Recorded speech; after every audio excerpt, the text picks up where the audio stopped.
Mulai ya. Hello everyone, welcome. Halo semua, selamat datang. I'm Rachel from Hyphen. Saya Rachel dari Hyphen. I'm going to start this event by addressing our audience in Zoom. Saya akan memulai acara ini dengan menyapa para hadirin di Zoom. Halo semua. Hello everyone. For those who are joining us on Zoom, our speakers today will be speaking in Bahasa Indonesia, and we are providing simultaneous interpretation for this meeting. Bagi Anda yang bergabung dengan kami di Zoom, pembicara kami hari ini akan berbicara dalam bahasa Indonesia dan kami menyediakan penerjemahan simultan untuk pertemuan ini.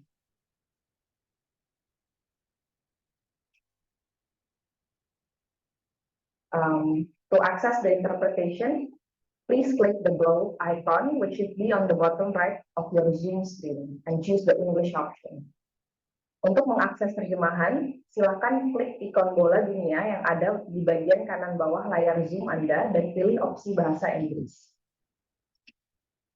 If you can't see the language options, please update your Zoom application. Jika Anda tidak dapat melihat opsi bahasa, silakan perbarui aplikasi Zoom Anda. I'm going to introduce our interpreter today, Rani Alsanti Ambio, to ensure that we can hear her just fine in the English channel.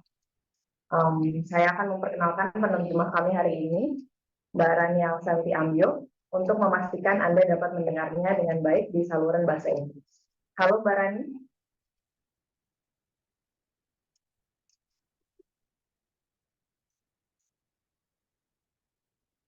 Baik, sekarang saya akan berbicara dalam bahasa Indonesia.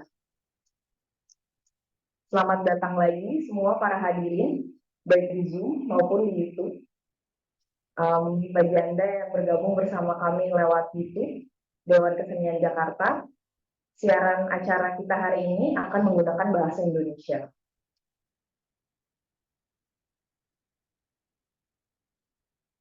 Acara ini direkam dalam 2 bahasa.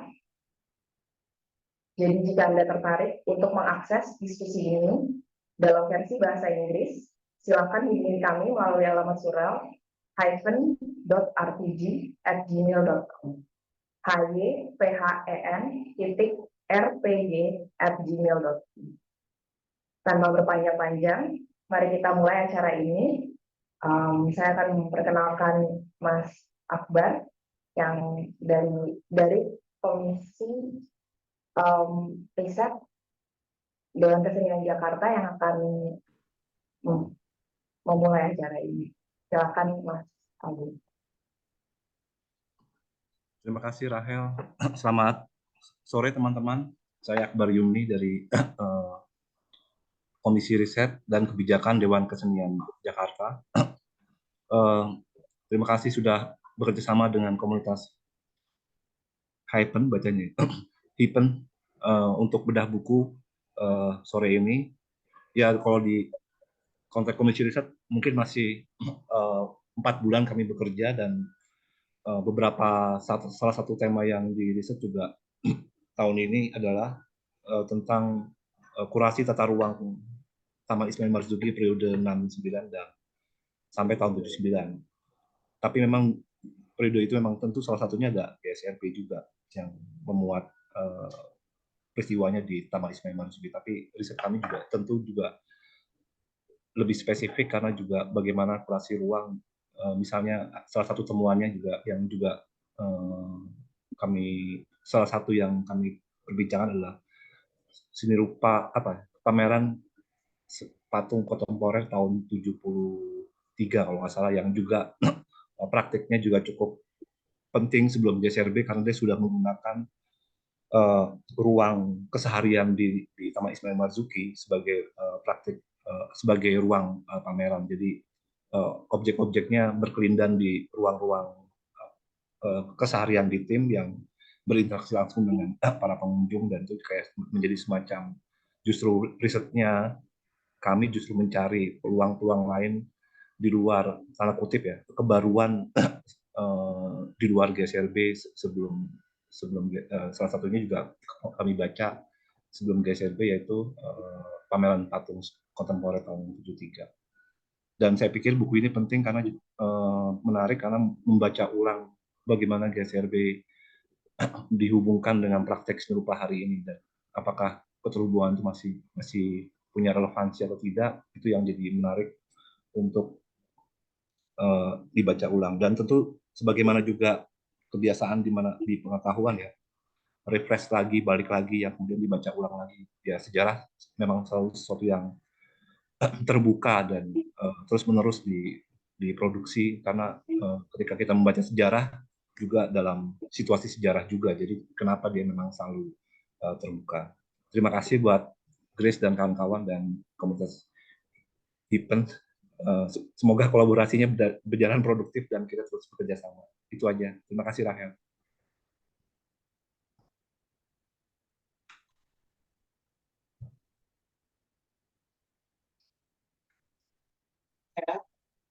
Terima kasih banyak buat Rachel, Mbak Rani, Rahil, Akbar, dan Komisi Riset dan Kebijakan Dewan Kesenian Jakarta untuk posting acara di hari ini, peluncuran buku Masakan Sepanjang Zaman Bunga Rampai Seni Rupa Baru 1975 sampai 1989. Tadi Rachel udah menjelaskan kalau di kanal utama, kanal Bahasa Indonesia juga disiarkan langsung lewat YouTube Dewan Kesenian Jakarta yang bisa diakses di bit.ly/bedahbuku GSRBI. Bedah buku GSRBI disambung. Gimana Mbak Ratna? GSRBI, kita bisa mulai dari situ kali ya. GSRBI gitu, bukan GSRB. Tapi tunggu, kita kenalan dulu kali ya. Berpanjang-panjang soal itu. Mau dari kamu nggak? Ya, boleh. Terima kasih Mbak Grace, Rachel, dan semuanya. Langsung aja ya. Kita akan sore ini kita akan ditemani oleh 3 kawan yang akan membedah buku gerakan Masakan Sepanjang Zaman ini. Yang pertama ada Mita Budiarto. Mita tinggal dan bekerja di Jakarta sebagai seorang pengajar, penulis, dan kurator. Saat ini Mita juga menjabat sebagai direktur galeri di Rubana Underground Art. Selain itu ada Riksa. Halo Riksa. Riksa adalah pekerja seni yang tinggal dan bekerja di Jakarta. Ia menggandeng dekolonialitas dalam praktek artistik dan kerangka kuratorial. Saat ini ia bergabung dengan Indonesian Visual Art Archive sebagai kepala program. Terus yang ketiga ada Ugeng T. Murtijo yang tinggal dan bekerja di Jakarta sebagai perupa, peneliti, dan montagis. Sekarang ia ikut meneliti bersama Komite Riset dan Kebijakan Dewan Kesenian Jakarta. Kita akan mulai dengan urutan itu nanti ya. Iya. Urutan itu. Sesuai yang dibacakan nanti bio lengkapnya dibacakan sebelum mereka mulai. Seni Rupa Baru ini pada penelitian yang panjang banget ya kalau buat Hyphen. Tidak panjang kalau dilihat dari kerangka waktu praktek seni rupa di Indonesia, tapi buat Hyphen dia panjang karena sebenarnya mulainya tuh persis 10 tahun yang lalu di 2013. Terus satu hal yang kayak sampai hari ini nempel itu kayaknya GSRBI bukan GSRB. Ada Indonesia. Ada Indonesianya, dia relevan sebagai singkatan untuk tidak dilupakan I-nya gitu. Kalau di buku sih panjangnya mungkin bisa ngecek terutama di teksnya Mas Hendro ya. Iya. Tentang tapi kalau mau lebih hemat kata mungkin kita bisa bilang seni rupa baru aja kalau kita berbicara dalam bahasa Indonesia. Itu. Kenapa I-nya nggak boleh dihilangkan? Kenapa itu?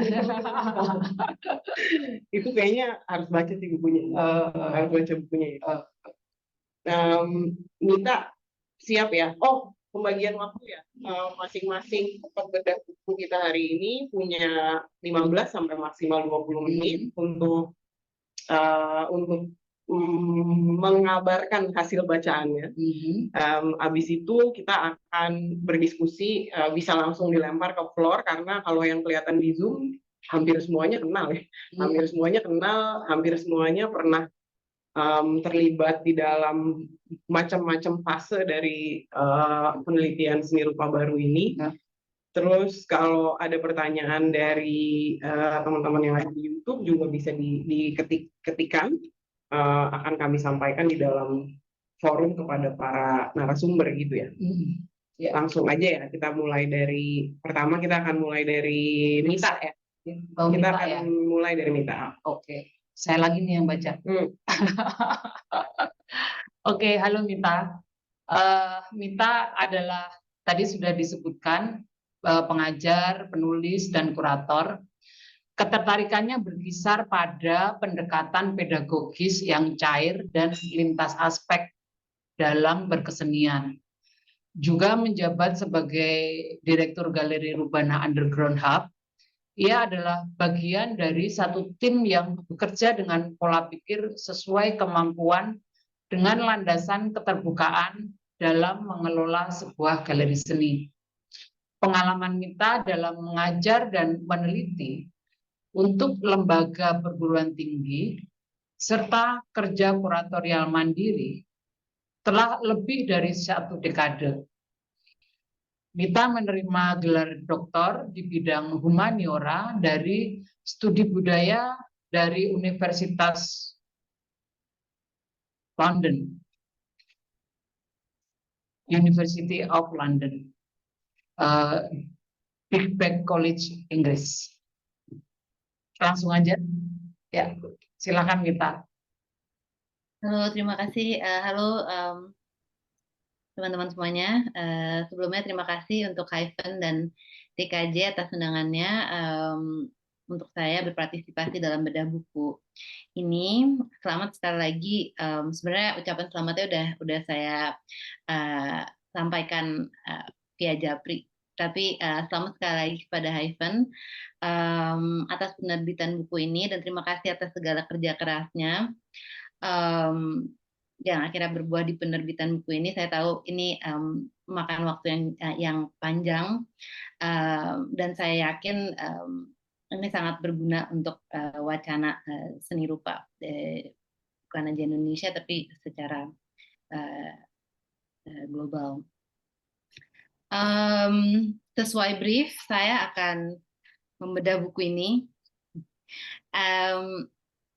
Niat awal saya itu sebenarnya brief yang diberikan kepada saya itu bisa bedah semuanya buku ini. Buku ini kan antologi yang ditulis oleh beberapa penulis.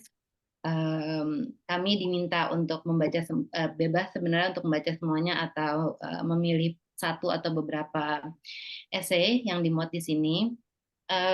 Awalnya saya berniat hanya untuk memberikan interpretasi dan kesan atau pembacaan saya atas teksnya Haruko, tapi baca lagi ternyata banyak yang menarik dari esai-esai lainnya. Jadinya hari ini yang saya akan cover itu teksnya Haruko, sedikit dari teksnya Bambang Bujono dan Hendro Wianto.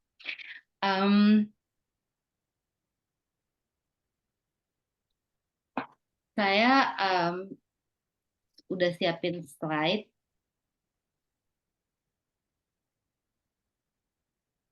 Yang sebenarnya isinya hanya ini sih, hanya scan dari buku-buku, ya ada scan dari halaman-halaman yang ada dari buku ini, karena di sini saya akan secara directly, secara langsung membahas hal-hal yang resonate ke saya, hal-hal yang menurut saya menarik atau mungkin bisa ya worth it untuk dibicarakan di sini di forum ini dari teks-teks yang saya pilih.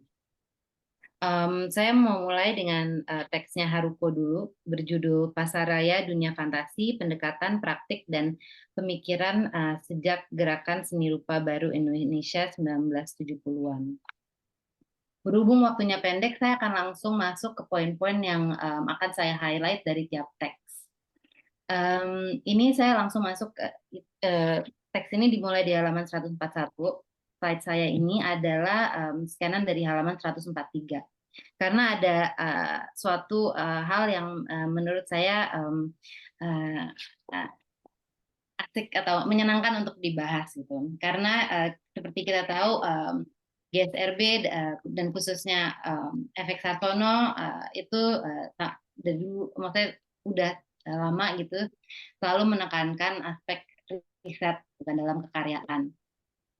Dan di sini di kutipan yang di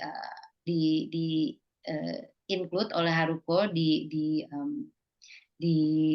teksnya, ini ngasih penjelasan gitu kenapa riset, dan saya akan sedikit bicara lebih banyak tentang apa yang dimaksud riset di sini. Itu menjadi penting.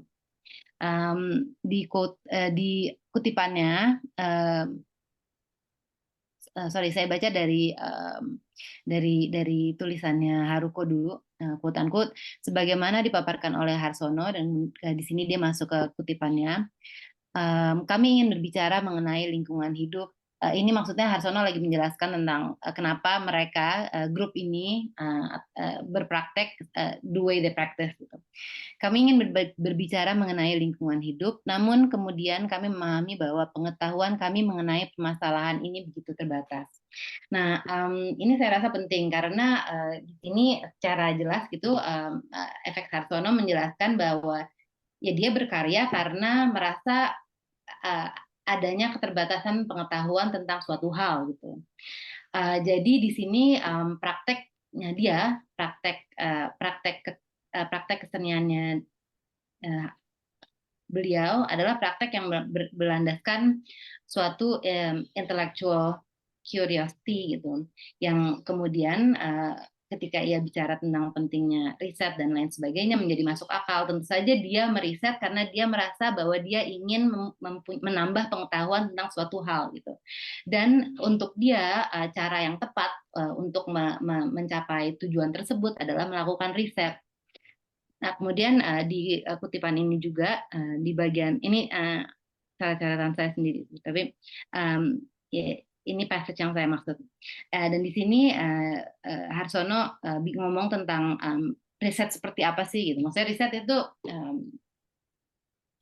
luas dan banyak variasinya gitu. Dan menurut saya penting untuk sedikit bicara tentang riset apa sih yang dimaksud Harsono dalam berkarya gitu. Karena menurut saya riset itu ditentukan atau didikte oleh keperluannya gitu, dan ini adalah riset yang dia lakukan sesuai dengan keperluan dan sumber daya yang dia miliki. Quote unquote, kami menuliskan apa riset tersebut sangat sederhana. Dia baca di sini. Saya nggak tahu deh, kursornya kelihatan nggak ya? Kelihatan, Min. Kursor gue kelihatan ya. Kelihatan. Nih, riset tersebut sangat sederhana. Kami menuliskan apa yang kami lihat, mengambil beberapa foto, bicara pada orang-orang yang kami temui untuk mengumpulkan data. Pada akhirnya kami membuat karya seni berdasarkan riset. Nah, ini sebenarnya kalau misalnya dibilang secara kedisiplinan ilmu gitu, riset ini gabungan antara banyak hal gitu kan. Makanya banyak yang berargumen bahwa praktek kesenian itu bersifat lintas disiplin karena nyaplok dari disiplin-disiplin ilmu yang berbeda. Sedikit etnografis, ada sedikit kesejarahan, ada sedikit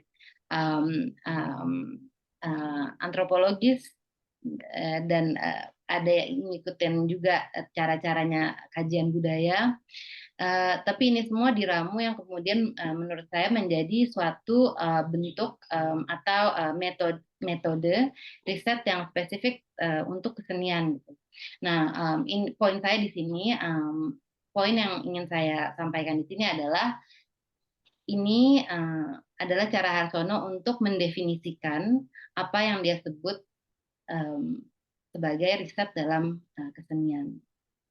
Dan itu menurut saya penting untuk diklarifikasi karena terminologi seperti ini riset, seperti juga kalau term kayak kolaborasi itu begitu sering dipakai, thrown around, gets thrown around a lot gitu. Jadi kehilangan maknanya dan ini saya meng-highlight ini karena saya ingin menekankan bahwa ini adalah salah satu cara untuk mendefinisikan secara clear apa yang dia maksud dengan riset. Terus kemudian, nah ini nyambung dengan poinnya berbeda, tapi masih mungkin tentang terminologi juga. Kalau tadi, kalau barusan saya ngomongin tentang term riset, di sini salah satu yang ini ngambil dari ini dikutip juga oleh Haruko.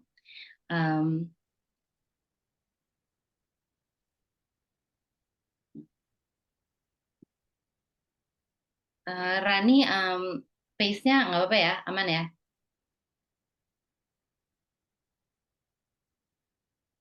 Oke, kalau misalnya nggak aman, pasti akan ada yang masih tahu. Oke, anyway, salah satu hal yang dikutip oleh Haruko itu tentang term kolaborasi. Ini di sini adalah kutipan dari wawancaranya dia dengan Adiati. Ini ada di halaman 154 kalau yang lagi pegang bukunya.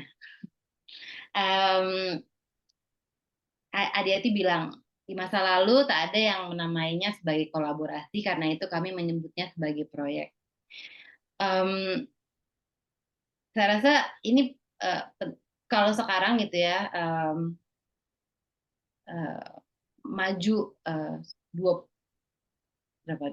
tahun lebih, kata term kolaborasi itu dipakai di mana-mana untuk menjelaskan berbagai macam hal, pendekatan, ambisi, cara kerja dan lain-lain, sehingga ya seperti yang saya bilang tadi gitu, kita semua jadi bingung apa sih yang dimaksud dengan kolaborasi.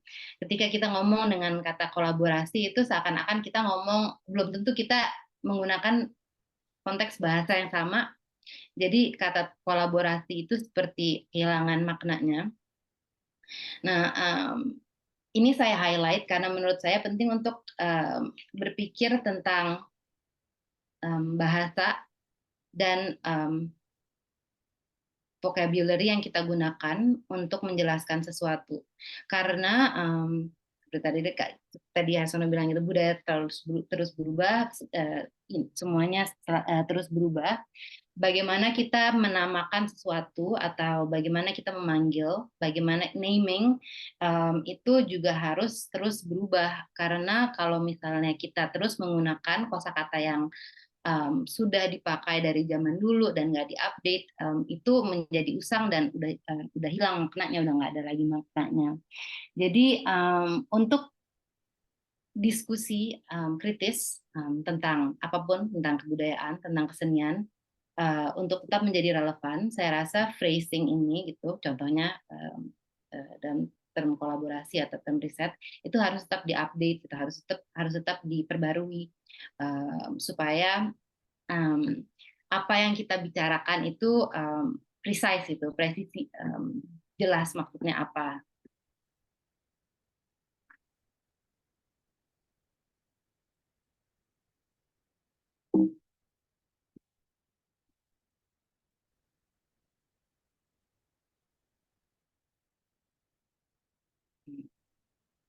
Terus di bagian yang sini yang saya mau ambil juga dari teksnya Haruko adalah tentang kebaruan komparatif.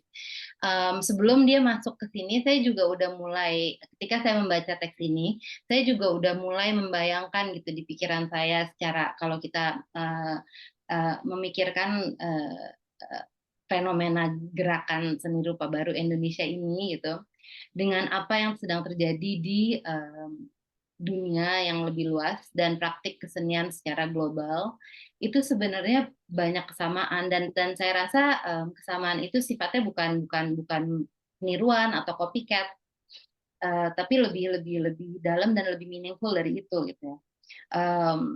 Ketika Harsono ngomongin soal, ketika Adiati ngomongin tentang kami menganggap ruang pamer sebagai studio kami, dia ngomongin tentang pameran tahun 87 gitu.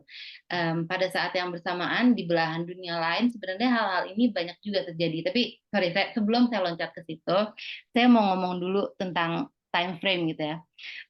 Guna memeriksa perubahan yang terjadi sepanjang 7 tahun sejak 1979 hingga 1987. Jadi kan kelompok ini itu mikirnya lama gitu kan, dari tahun 1979 ke 1987 mereka membutuhkan atau meluangkan atau melalui kurun waktu yang panjang ini untuk mengerti apa yang sedang mereka lakukan. Dan menurut saya ini encouraging karena dan juga mungkin privilege yang dimiliki kesenian dan juga mungkin fungsinya atau perannya seniman di kebudayaan adalah seperti ini gitu, untuk memakan waktu yang emang cukup panjang untuk membuat terobosan-terobosan, tapi bukan hanya itu juga untuk berusaha mengerti secara sesungguhnya gitu apa yang sedang mereka lakukan. Nah, ini menurut saya sangat encouraging gitu ya, bahwa kurun waktu yang mereka tempuh untuk memahami apa yang mereka lakukan itu beda banget gitu kayaknya dengan dunia yang saya rasakan saat ini, di mana semuanya tuh serba cepet gitu kan.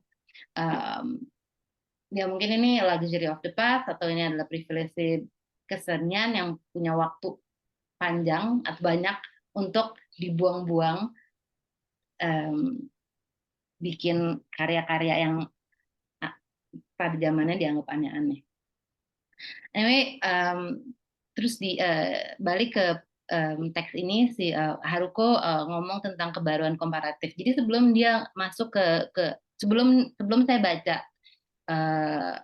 subjudul ini gitu ya, kebaruan komparatif, saya juga udah merasa gitu ketika saya membaca teks ini banyak similarities yang di-share gitu antara antar apa yang GSRBI lakukan dengan apa yang terjadi di belahan dunia lain gitu. Ketika Harsono ngomong tentang bekerja,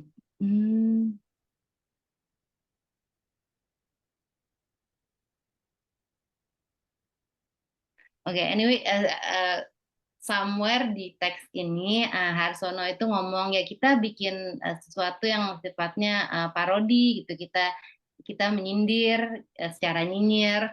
Ini kan sebenarnya approach atau pendekatan berkesenian seperti ini itu nggak spesifik untuk GSRBI aja gitu. Di belahan dunia barat dan timur pada periode waktu ini hal ini sedang terjadi juga gitu. Contohnya di negara-negara Euro Amerika gitu misalnya ada Baudrillard lagi ngomongin simulacra dan simulation, atau Guerrilla Girls New York lagi melakukan apa yang mereka lakukan, banyak samaan yang di share gitu dengan apa yang mereka lakukan dan apa yang terjadi dengan GSRBI. Yang poin yang ingin saya sampaikan di sini adalah mungkin di setiap kewaktuan sejarah, bahkan jauh sebelum era digital social media, ada semacam kesadaran sosial yang bersifat invisible, nggak terlihat gitu, tapi yang berkembang sebagai respon tentang realita global gitu. Jadi ini yang maksud saya tuh bukan semacam copycatting atau peniruan, karena pada saat itu saya nggak yakin Harsono atau Pak Jim itu lagi baca Baudrillard atau lagi ngikutin Guerrilla lagi ngapain. Bahkan ini jadi sebelumnya gitu kan. Jadi bukan copycatting, bukan apa. Jadi ini sesuatu yang untuk saya tuh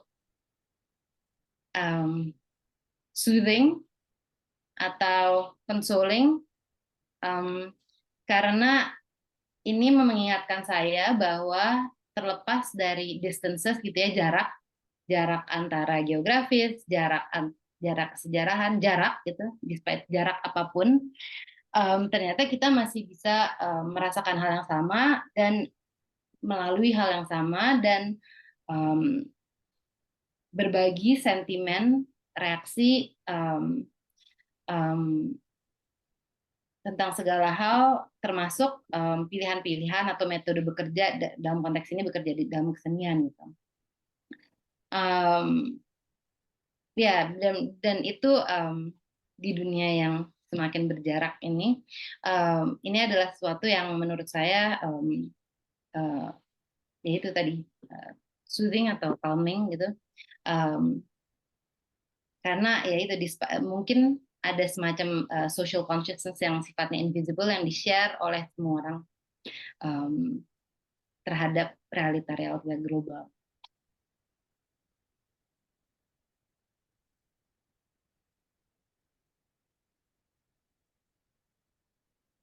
Kalau soal yang pameran sebagai studio ini yang dikutip oleh yang dikutip di wawancara dengan Adiati, ini menurut saya ya ini ngasih lihat sebenarnya ini adalah salah satu statement yang mengafirmasi salah satu dari sekian banyak influence-nya gerakan seni rupa baru ini keseniman dan praktisi seni di Indonesia setelah itu gitu. Ini kan buat kita yang kenal dengan sejarah seni rupa Indonesia dan GSRB, pameran, menganggap ruang pameran sebagai studio kami ini kan hal yang familiar, kita udah dengar ini gitu. Tapi penting untuk tetap aja kita penting untuk ingat kembali bahwa ini kemudian membuka peluang untuk seniman dan praktisi setelah mereka untuk kemudian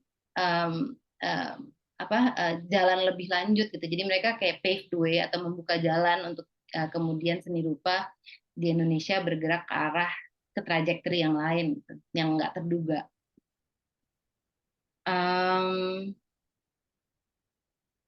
Terus ini juga waktu itu sesungguhnya waktu itu kami tidak menciptakan karya seni. Ini adalah statementnya Adiati. Ini mengingatkan saya juga ngomongnya soal influence gitu ya terhadap seniman di Indonesia atau praktek senian di Indonesia yang ada setelah itu gitu. Ini mengingatkan saya dengan statement-statement yang pernah keluar dari JAF, Jatiwangi Art Factory gitu, karena mereka juga bilang di sini kami nggak berkesenian, atau yang lebih penting dari berkesenian itu adalah ada hal lain yang lebih penting dari berkesenian, yaitu berteman gitu, make friends not art. Mirip, ada kemiripan, ada bisa dianggap sebagai turunan gitu dari apa yang Adiati utarakan di sini.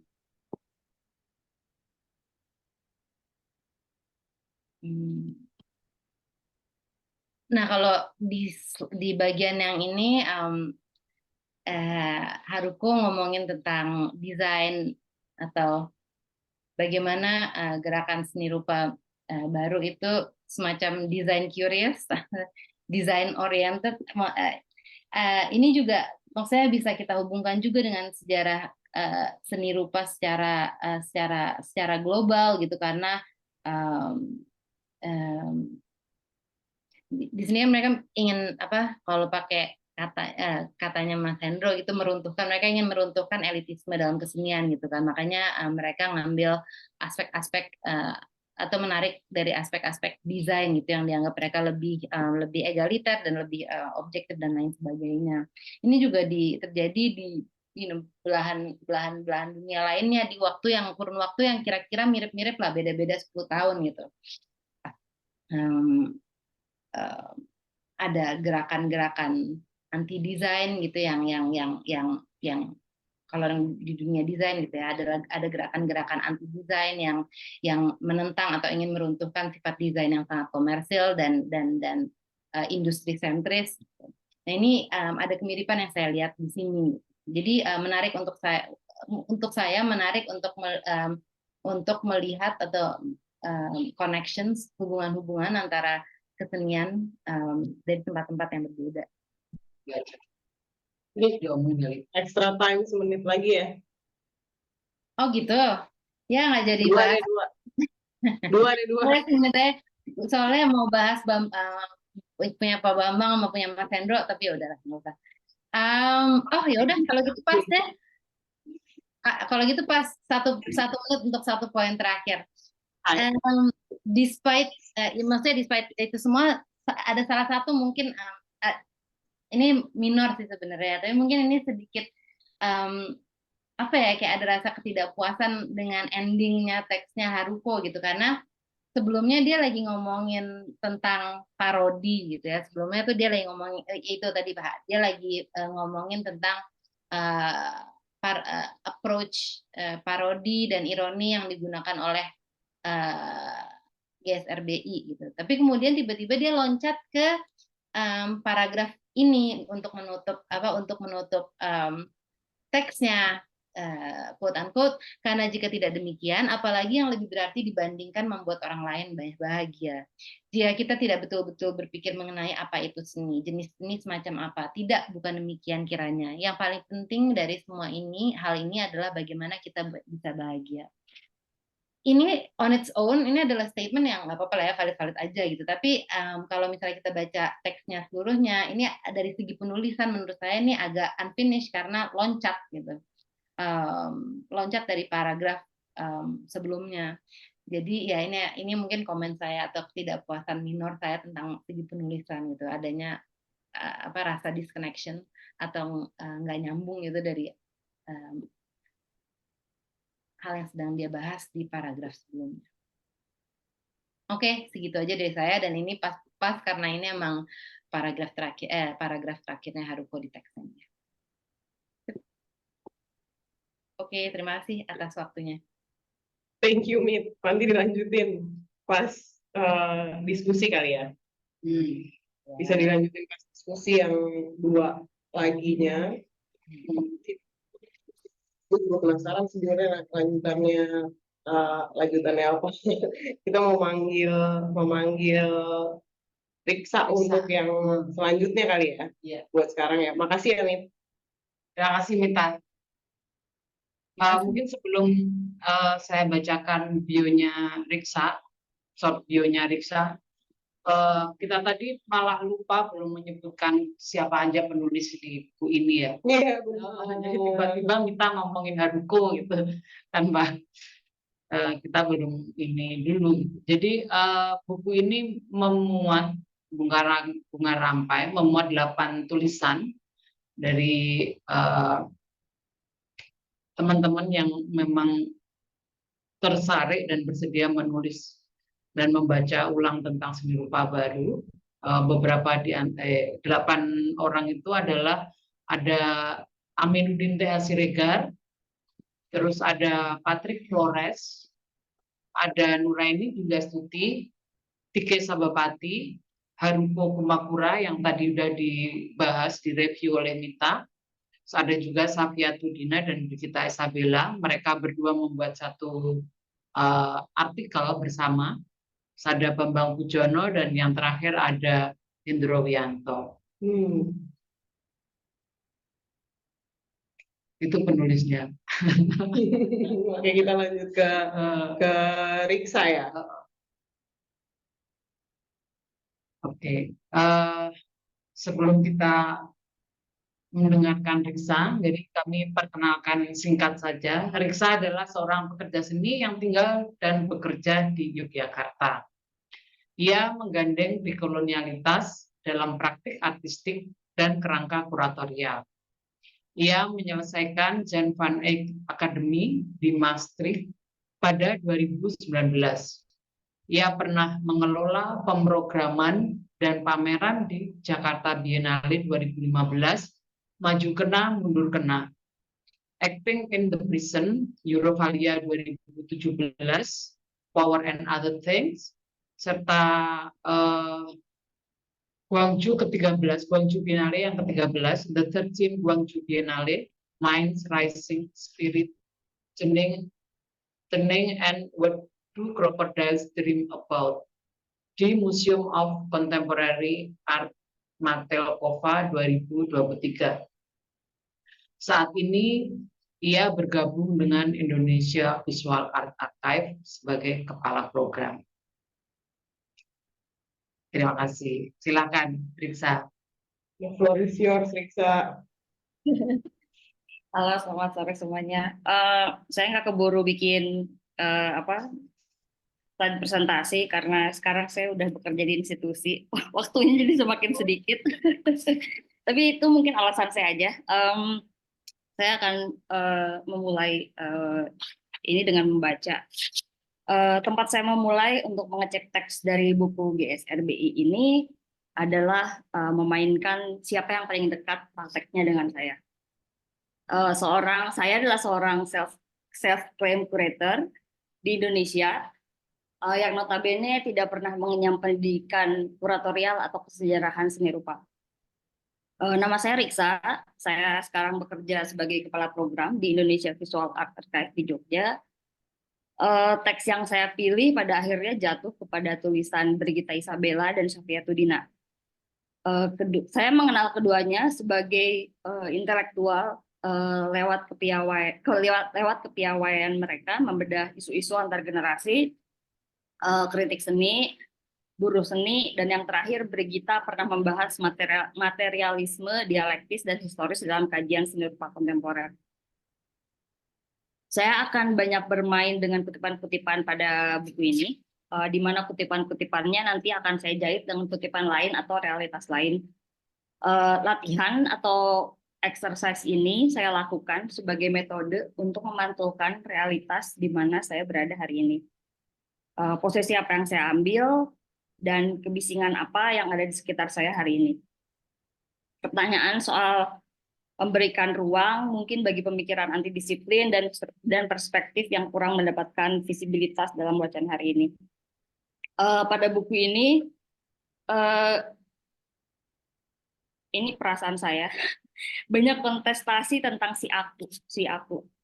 Maka saya juga akan merebut keakuan ini sebagai usaha untuk membaca buku ini. Aku yang sekarang bekerja di institusi arsip, aku yang punya konsentrasi di isu buruh seni, aku yang lebih banyak mempertanyakan seni rupa karena adanya ketimpangan dan kekerasan yang melingkupinya dan lain-lain.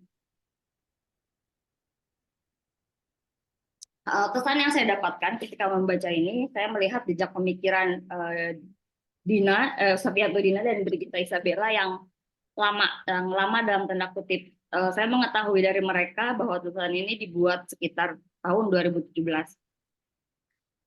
Saya meraba pertanyaan-pertanyaan yang diajukan dan teks-teks yang mereka tuliskan.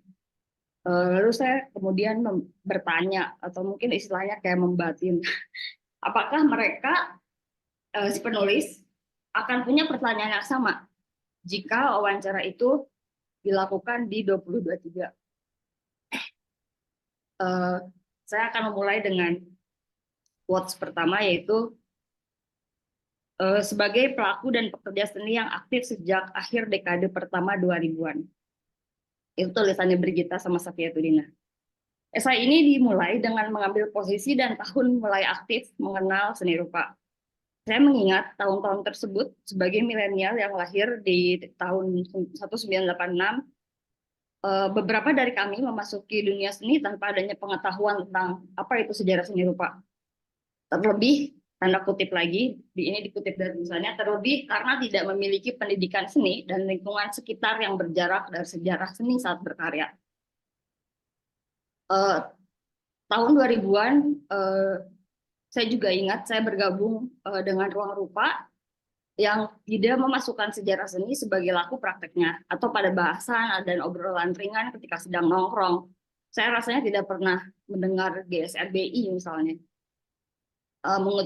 Mengutip Efek Sarsono, saya suka kutipan ini karena dia mengutip seperti membuat karya sebebas-bebasnya kita dan seluas-luas pengetahuan kita. Pas anak muda nggak berpikir panjang. Ini refleksi saya ketika saya juga bergabung dengan Ruang Rupa pada tahun pertengahan 2000-an.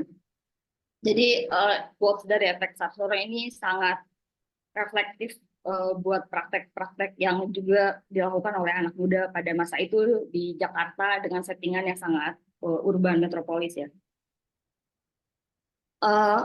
Orang-orang seperti saya atau Brigita atau Safia Tudina belajar sejarah seni secara terfragmentasi lewat tulisan-tulisan lepas atau workshop kuratorial atau berteman dengan teman seangkatan yang memang kuliah seni rupa. Ada kutipan lagi di sini, wahana sejarah sebagai ruang rekontekstualisasi terhadap praktek seni yang relevan hari ini. Kecenderungan untuk tidak menggunakan referensi sejarah atau teori juga terjadi karena adanya kekecewaan terhadap pendidikan institusi formal. Tidak adanya keterhubungan dengan diri seniman dan entitas di luar dirinya seperti lembaga kesenian yang dianggap mapan atau kanon sejarah itu sendiri. Sebenarnya tulisan ini, tulisannya Brigita dan Safia Tudina, ada potensi untuk menjadi sebenarnya ada potensi untuk menjadi abolisionis gitu dalam artian penolakan kanon-kanon ketika saya membaca esai ini hari ini, atau mungkin tulisan ini bisa nggak sih maksudnya kayak pakai perspektif anarkisme ketika untuk mencari kebebasan tertinggi dan pengetahuan di mana individu mencapai pembebasan. Yang saya maksud adalah ketika saya membongkar kutipan-kutipan ini, kutipan pertama, di seni rupa baru nggak ada lagi aku karena kita bisa menggunakan tukang, ada pergeseran individu ke non individu. Kutipan kedua, namun belum mampu mengidentifikasi ancaman atas kebebasan tersebut secara kolektif.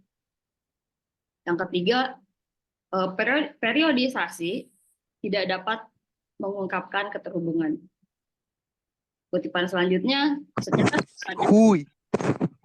secara sporadis untuk mengisi ketidakhadiran infrastruktur sambil terus-menerus mengimajinasikan sebagai sesuatu yang ideal. Kutipan berikutnya, leburnya kepengarangan individual dan moda kerja kolaborasi. Tadi saya sempat kayak klik sama Mita karena Mita melihat ada bentuk-bentuk klarifikasi dalam istilah terma ataupun misalnya frasa-frasa yang digunakan pada periode tersebut dan jika digunakan hari ini bisa dimaknai apa. Mungkin saya juga bisa berbagi hal-hal tersebut lewat pembahasan buku ini karena banyak refleksi-refleksi atau pantulan-pantulan yang ketika saya membaca buku ini, ketika saya membaca gerakan GSRBI, saya juga punya pertanyaan, kalau hari ini ada kata-kata semacam itu, posisinya ada di mana ya? Seperti itu. Saya akan membedah, kemudian saya membedahnya juga kayak misalnya kepada sebuah kritik yang membentuk ide atau pandangan terhadap seni rupa, harusnya juga bisa lebih mendapatkan tempat. Karena selama ini saya rasa kita masih kurang memiliki cara membedah bentuk-bentuk atau praktek seni rupa itu sendiri. Misalnya, tanpa harus menjadi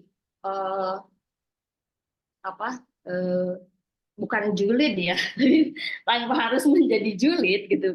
Bisa nggak sih kita membedah seni lewat kacamata, misalnya lewat bedah aja lewat kacamata anarkisme atau enggak Marxis atau enggak interseksional feminis misalnya. Jadi itu nggak hanya dalam bentuk-bentuk yang yaitu tadi, misalnya hanya bentuk keakuan yang julid atas praktek satu sama lain gitu kan.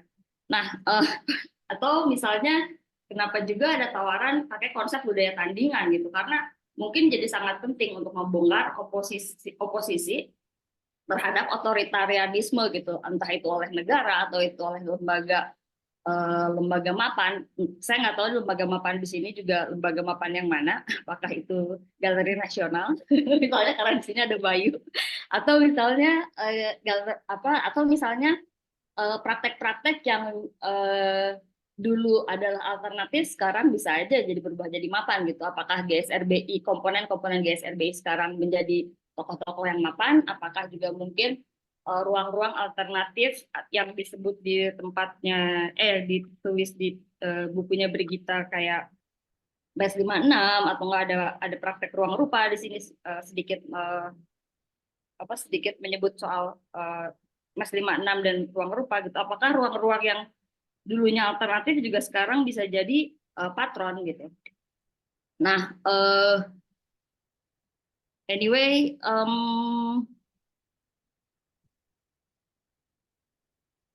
oke kayaknya oke. Salah satu contohnya adalah karena saya tadi ngulik-ngulik di online archive-nya IFAA, saya nemu tulisannya Nin Supriyanto yang membongkar GSRBI dengan Marxisme di tahun 86. Ini saya kutip. Kehidupan yang diinginkan, saya lihat Grace ketawa lagi.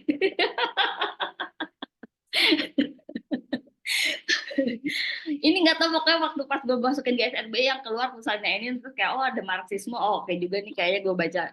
Terus kayak kehidupan yang diinginkan akan dicapai, ini kutipannya ini, kehidupan yang diinginkan akan dicapai oleh suatu daya imajinasi estetis. Dua hal tentang imajinasi estetis ini berkaitan erat dengan perubahan masyarakat.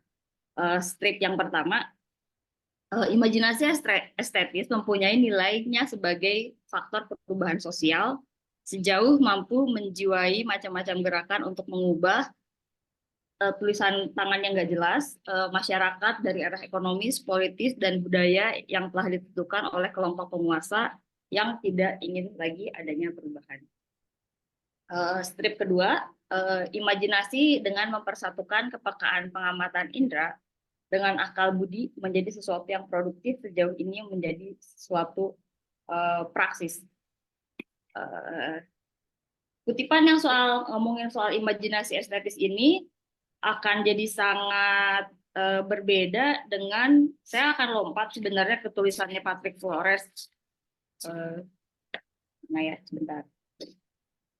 Ini bukunya kayak rimba nih, banyak banget, gue lupa lagi nggak. Astaga. Yang ada tulisannya, kutipannya dia yang bagus.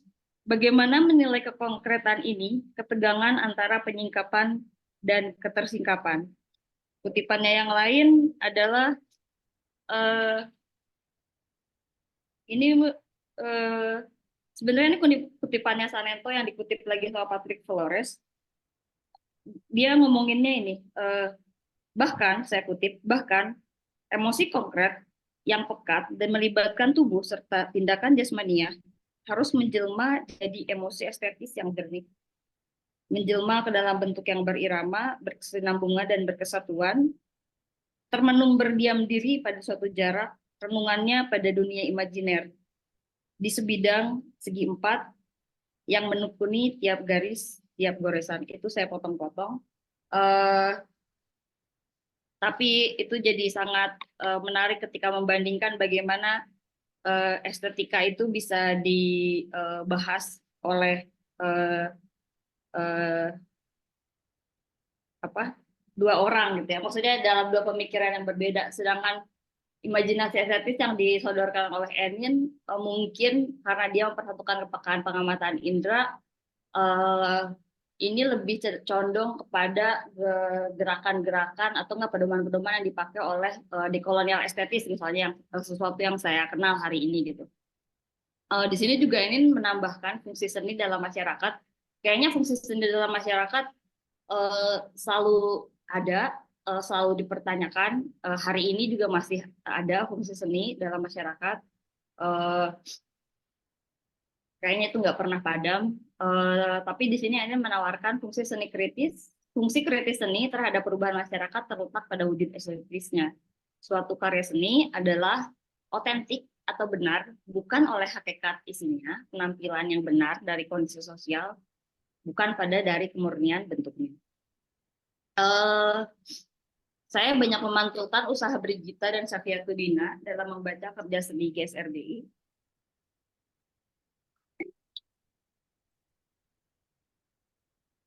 Salah satunya adalah entitas dalam tulisan ini yang sepertinya lebih relevan diperbincangkan adalah soal pergeseran kepengarangan yang termanifestasikan pada istilah proyek seni dan bukan lagi karya seni yang masih bertumpu pada objek atau materialisme. Saya pikir sekarang adalah saat yang tepat karena si saya ini yang juga peduli sama isu-isu guru seni, saya akan banyak mengapropriasi atau merebut ruang-ruang yang sepertinya bisa untuk direbut dalam tulisan ini. Jadi saya pikir ini saat yang tepat untuk menantang konsep materialisme itu sendiri dalam kerja-kerja kesenian yang jarang dibahas.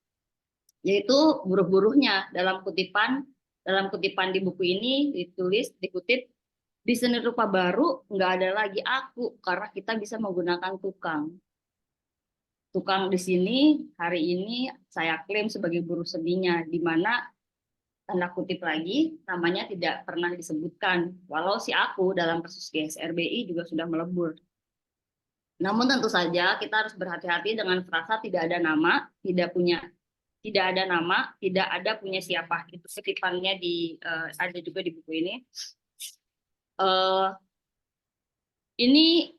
Kalau misalnya dibaca hari ini bukanlah sebuah narasi yang lugas mengenai semakin demokratisnya seni, yang justru harus dibedah dengan sangat tekun adalah rancangan keadilan saat ini ketika kita menghadapi krisis sosial seperti kekerasan, penghapusan, atau opresi yang tiada henti dalam kondisi kerja seni kita hari ini. Ketika retorika kerja seni menjadi hal yang biasa, di balik layar sejumlah pekerja lepasan yang ditarik untuk proyek seni, saya pikir saya belum banyak melihat pernyataan tentang kepedulian kita akhir-akhir ini. Kerja-kerja yang dilakukan tidak didistribusikan secara merata. Hal ini terkait erat dengan kekuasaan, kadang juga instrumentalisasi imbalan. Tapi juga tidak sebanding dengan waktu kerja. Orang-orang yang diharapkan melakukan kerja-kerja dengan atau tanpa imbalan. Sejarah penindasan ternyata telah meresap ke dalam struktur kerja kita. Siapa yang biasanya diharapkan bekerja yang seringkali dengan mengorbankan diri mereka sendiri. Bukan suatu kebetulan bahwa perempuan atau masyarakat kelas pekerja dan mereka yang berada di yang tanpa punya lebih banyak privilege, mungkin bisa dibilang jauh lebih mungkin diharapkan untuk bekerja dan seringkali mengorbankan dirinya sendiri. Hierarki mendorong distribusi pekerjaan berada pada garis kekuasaan. Akuntabilitas dan acknowledgement hari ini rasanya harus menjadi bahan pertimbangan ketika kita melakukan proyek seni dengan modal kolaborasi. Saya kutip penulis di halaman 196,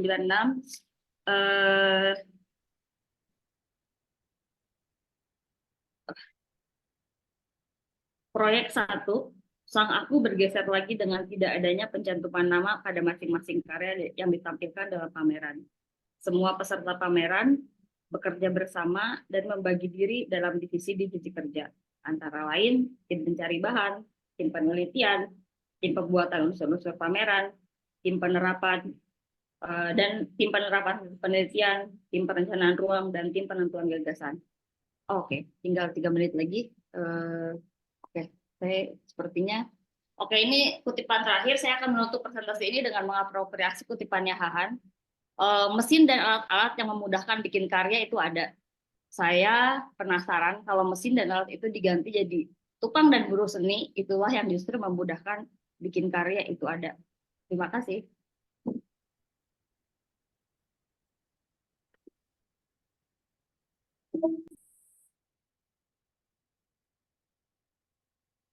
Terima kasih Risa.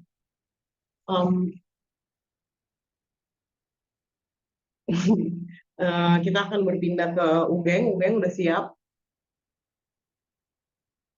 Gue ada pertanyaan tapi nggak boleh nanya sekarang ya. Ntar dulu ya. Udah. Udah, oke. Udah. Kita akan memperkenalkan Ugeng sedikit. Lalu, ya, oke. Ugeng Temutijo, perupa, peneliti, dan montajis. Menempuh pendidikan seni lukis di Fakultas Seni Rupa dan Desain Institut Kesenian Jakarta 1985 sampai 1991 dan belajar sejarah dan teori film pada jurusan sinematografi di institut yang sama pada 1987 sampai 1988. Kerja-kerja seni, penulisan, dan penelitiannya meliputi seni rupa, teater, dan sinema. Meneliti perkembangan seni rupa dan teknologi media pada rentang 2008 hingga 2011.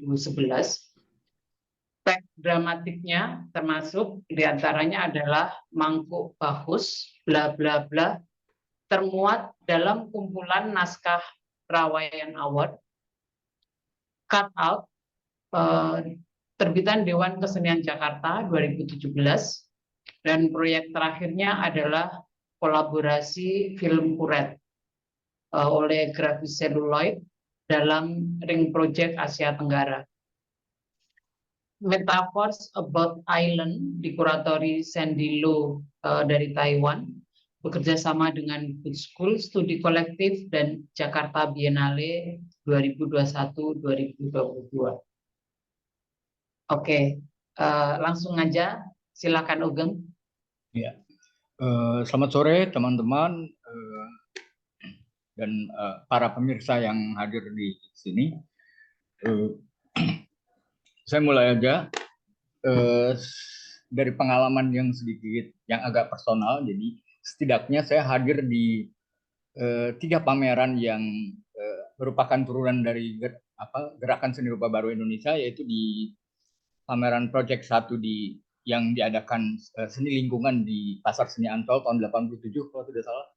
Terus kemudian di Pasaraya Dunia Fantasi tahun 89, dan pameran untuk Triennale ARX di TIM. 2 yang terakhir itu di Galeri Baru TIM.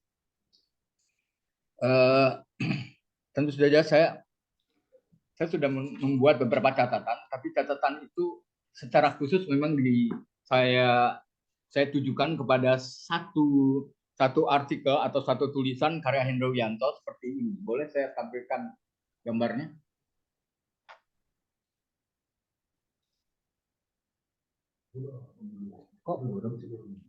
Bar, kameranya mesti dimatiin blur backgroundnya biar kelihatan.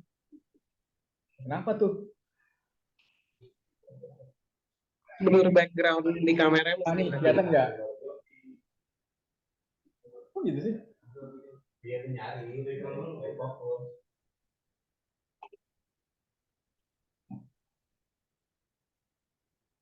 Aduh, kelamaan ya? Hah? Wah, nggak tahu tuh gue. Udah. Karena belum melakukan penelitian baru dan kajian diskursif terakhir, saya khawatir bahwa uraian yang saya sekarang ini, sebagaimana juga yang disusun oleh beberapa penulis, terutama Aminuddin Siregar, Bambang Bujono, dan Hendro Wianto, meskipun demikian sebetulnya pada dasarnya semua penulis hampir menggunakan bahan-bahan arsip yang sama dari Gerakan Seni Rupa Baru di tahun 75 sampai 80-an akhir.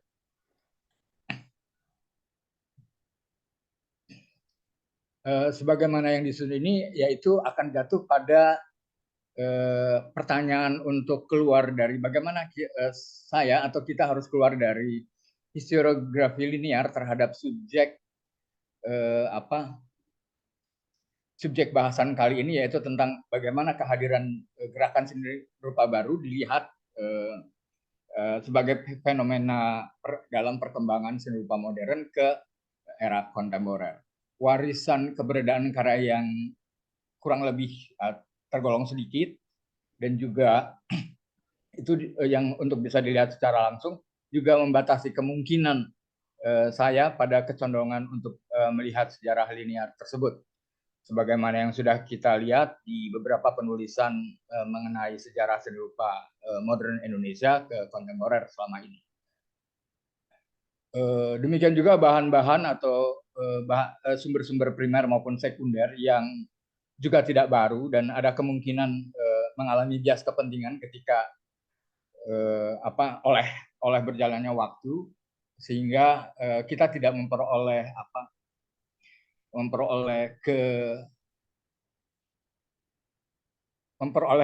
kebenaran yang bisa meletakkan Gerakan Seni Rupa Baru di relevansinya sekarang. Bagaimana sebetulnya praktik dan wacana seni rupa baru bisa tetap berpengaruh sampai hari ini. Melalui apa sebetulnya? Kecuali melalui mitos-mitos yang selama ini kita terima sebagai bagian dari historiografi lisan atau historiografi kelisanan yang terus-menerus menggejala di dalam penulisan kita.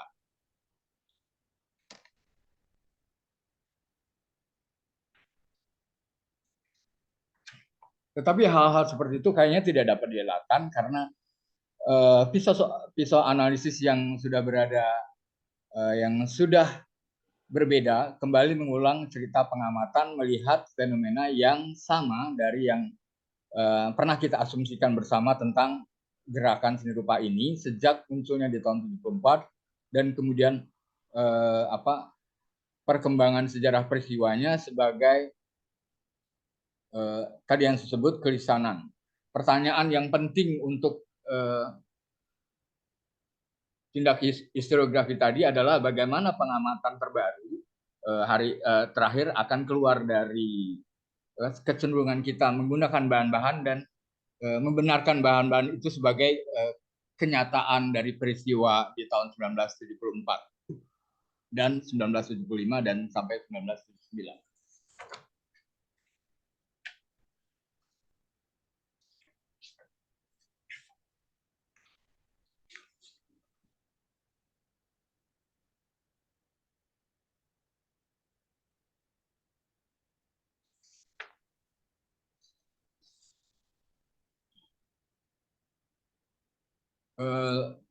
Linearitas itu akan membuat pengamatan atau upaya kita menjajaki kembali teks-teks dari gerakan seni rupa baru yang disandingkan dengan teks-teks dari generasi para pelukis di tahun 1939 oleh Persagi dengan juru bicaranya Sudiono. Dalam hal ini juru bicara untuk generasi untuk gerakan seni rupa baru adalah James Pankart. Jadi hampir semuanya sebetulnya cara kita melihat seni rupa modern Indonesia dan kontemporer sangat bergantung kepada kedua juru bicara ini.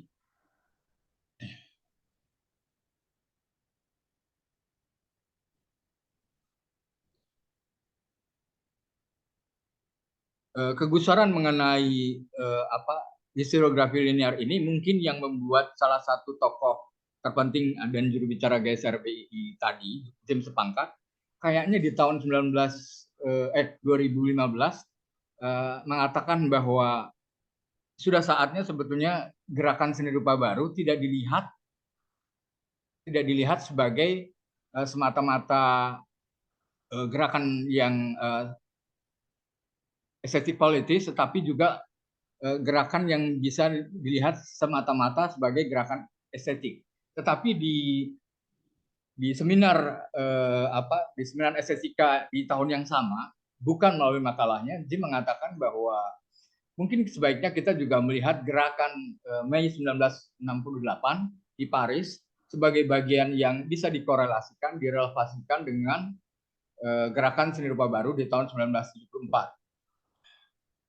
Barangkali di dalam buku ini yang kita tidak temukan adalah latar-latar politik dan bagaimana sebetulnya latar-latar politik itu turut bekerja di dalam produksi wacana dan produksi artistik dari GSRBI ini.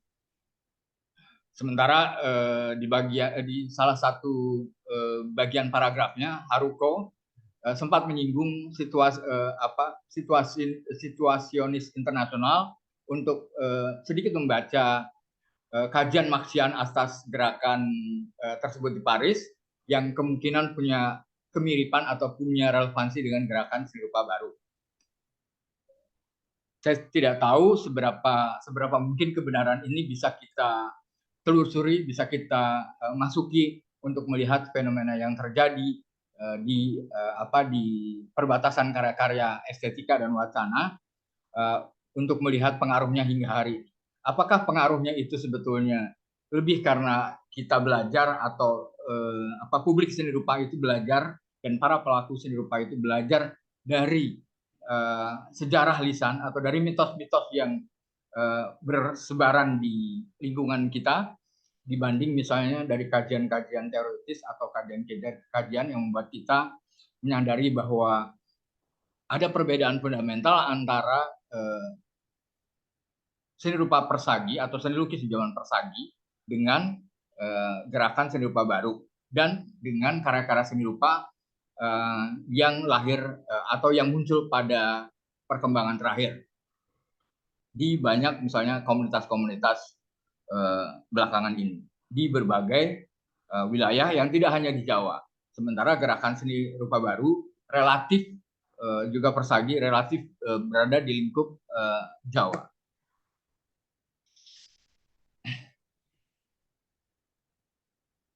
Saya tidak sempat melakukan memeriksa kaitan antara relevansi Mei 1968 kemudian Malari dan seterusnya dengan kehadiran gerakan seni rupa baru dan bagaimana mereka menciptakan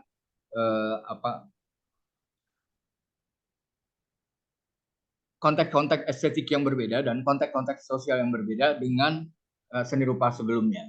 Tetapi jika kita lihat secara agak dalam, sebetulnya kalau kita melihat teks-teks yang dikeluarkan oleh Sujoyono lewat persagi, kita menemukan beberapa kesamaan dan itu juga sudah dibahas oleh Hendro Wianto. Tetapi ada dasar dari persagi, yaitu bahwa motif dasarnya adalah nasionalisme sebagai sebuah tujuan politik. Kita tidak tahu motif dasar politik dari gerakan seni rupa baru di dalam kemunculan mereka. Tetapi persagi di nasionalisme itu berada dalam lingkup misalnya Perang Dingin 1938 sampai 1942 yang kemudian akan dilanjutkan.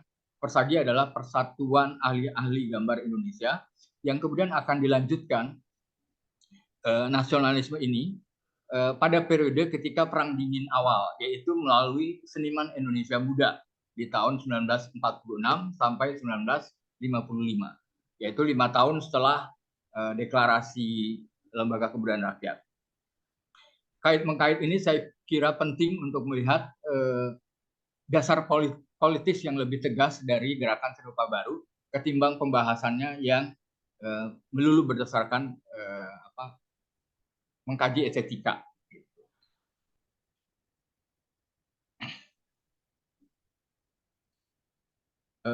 Persagi nasionalisme dan Perang Dingin dan SIM ketika nasionalisme berada dalam awal Perang Dingin yang ketika itu telah menciptakan polarisasi dalam blok-blok geopolitik. GSRB mempertanyakan nasionalisme sebagai identitas kepribadian budaya, tetapi dengan visi politik, dengan latar politik yang tidak begitu kentara dibanding misalnya gerakan seni rupa baru, dibanding gerak persagi yaitu Persatuan Ahli-Ahli Gambar Indonesia yang sasaran politiknya adalah kesadaran tentang nasionalisme yang sejalan dengan zaman waktu itu.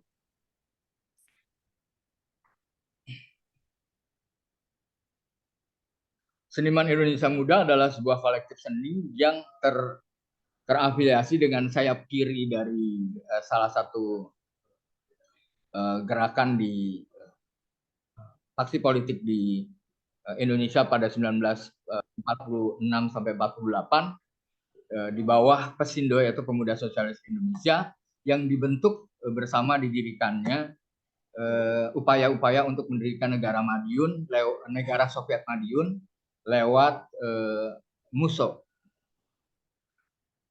Tetapi upaya ini gagal dan kemudian kegagalan ini membuat SIM kemudian pindah ke Solo, tetapi di Solo kemudian juga terjadi huru-hara sosial dan kemudian dari Solo dipindahkan ke Jogja.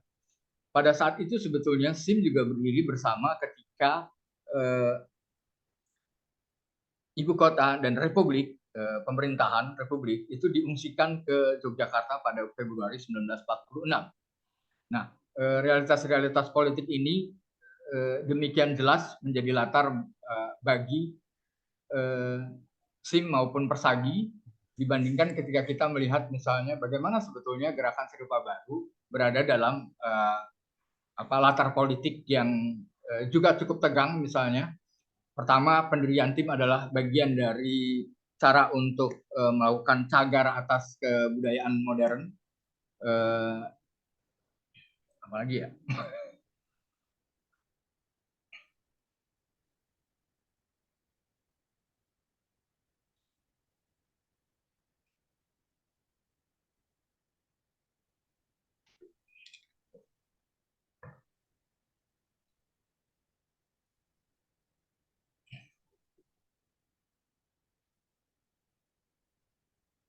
Tetapi memang yang fundamental adalah di dalam Persagi maupun gerakan Seni Rupa Baru adalah tidak lagi misalnya gerakan Seni Rupa Baru terkotak-kotak dalam spesialisasi sebagaimana yang masih dialami oleh Persagi.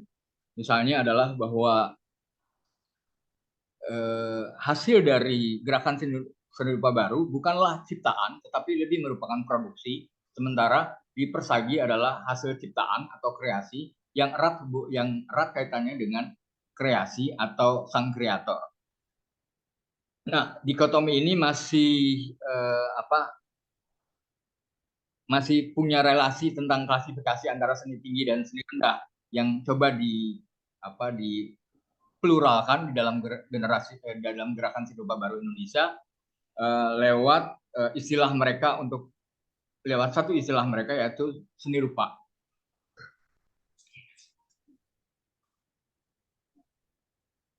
Istilah baru dalam gerakan Seni Rupa Baru Indonesia seperti turunannya dari istilah baru yang juga ditetapkan oleh S. Sugiono. Bedanya adalah bahwa baru di dalam Persagi adalah Seni Rupa Baru Indonesia. Kata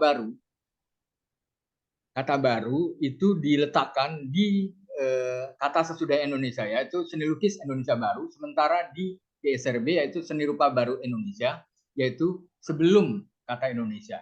Jadi Indonesia barangkali sudah terbentuk, tetapi masih merupakan sesuatu yang baru ketika Persagi. Tetapi ketika gerakan Seni Rupa Baru Indonesia muncul, maka seni rupa lah sebetulnya yang baru ketimbang Indonesianya.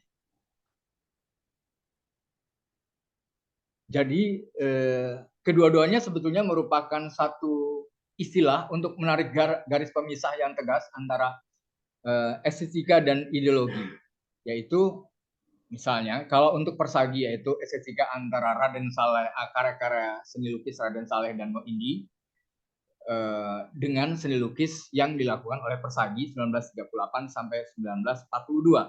Sementara garis pemisah yang tegas dari GSRBI yaitu garis pemisah yang menjelaskan subjektivisme di dalam seni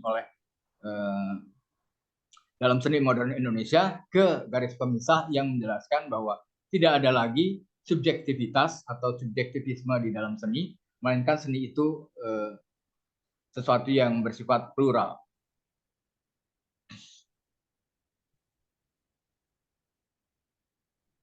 Kedua-duanya merupakan cara untuk melihat identitas ke dalam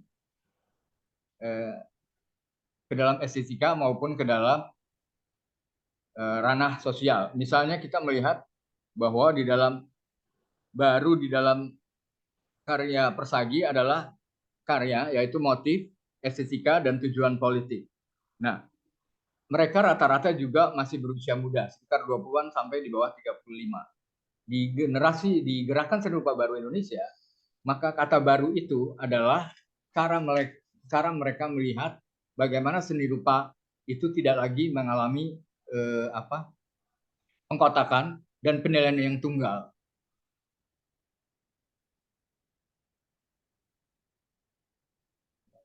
Baik, misalnya Aminuddin Siregar mengatakan bahwa satu-satunya juga elemen yang penting di dalam penamaan gerakan Seni Rupa Baru adalah pada penggunaan kata gerakan dibanding misalnya beberapa perkumpulan seni rupa yang tidak menggunakan kata itu.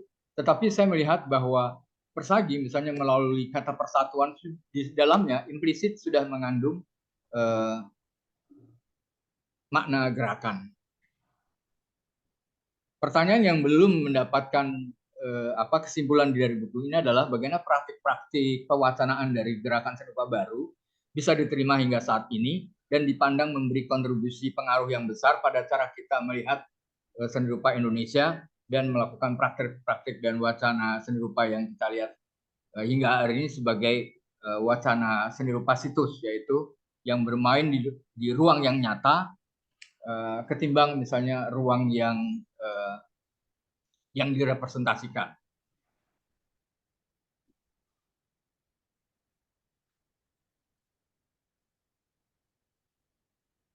Masih berapa menit nih, Grace? Masih ada 1 menit. 10 menit. Semenit, Oh, lebih dikit oke lah. apa ya?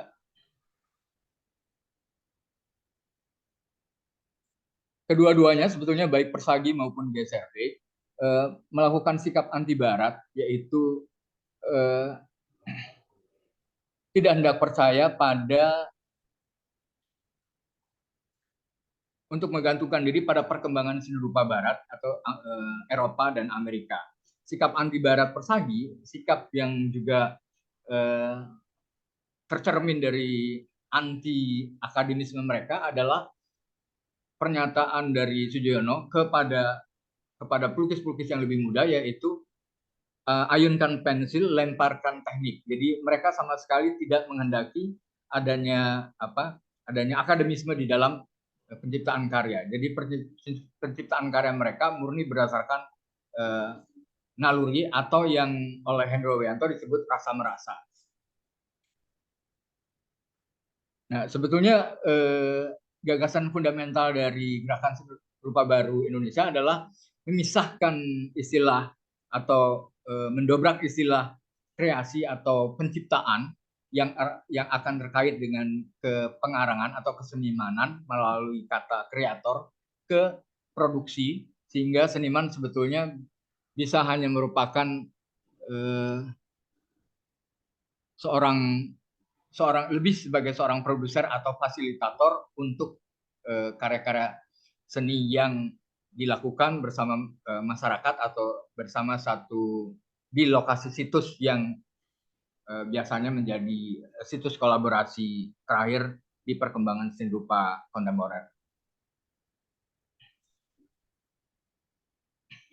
Nah, jika akar-akar nasionalisme atau akar-akar politik, tujuan politik dari Persagi adalah yang anti Barat tadi adalah berasal dari pendidikan taman siswa, mungkin kita akan melihat bagaimana pola pendidikan atau struktur pendidikan ini membentuk revolusi pemikiran dari gerakan seni rupa baru Indonesia, sehingga mereka melakukan pendobrakan terhadap tatanan. Gitu. Udah kali ya? Jos, gue tahu lu bisa lanjut lagi sih. Minta sama, makasih banyak, Geng. Iya, ya. Gue mau menambahkan Minta dan Riksa supaya semuanya bisa lihat sekalian ya. Makasih banyak untuk semuanya. Gimana caranya? Wait. Ya, makasih banyak untuk semuanya. Kita mau, kalau buat UGM terutama makasih udah menjawab pertanyaan GSRBI dan kenapa bukan GSRBI gitu ya singkatannya. Indonesia sebagai konteks emang kayaknya penting banget untuk ditempelin gitu. Kayak aku sampai ngambil bukunya lagi untuk ngecek, kita bikin nggak sih penjelasan singkat sebagai penyunting buku ini. Ternyata kita bikin penjelasan singkat di catatan penulisannya gitu ya, kenapa menyarankan singkatannya sebagai GSRBI, dan kalau mau disebut sebagai satu model kenyataan praktek pada periode itu gitu, supaya tidak membatasi hanya anggotanya atau hanya orang-orang yang pernah berpameran di dalam pameran seni rupa baru yang termasuk di dalam jenis praktek ini. Kami juga menyarankan seni rupa baru SRB-nya besar. Itu. Udah mau habis nih ininya. Gimana?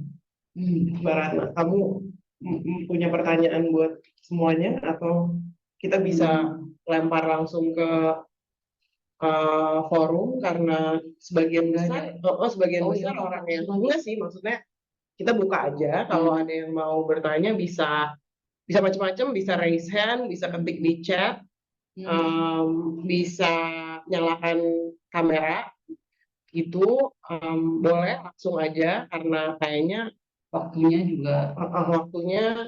tinggal 20 menit untuk berdiskusi. Sambil menunggu teman-teman memformulasi pertanyaan, mungkin bisa mulai dari kita dulu.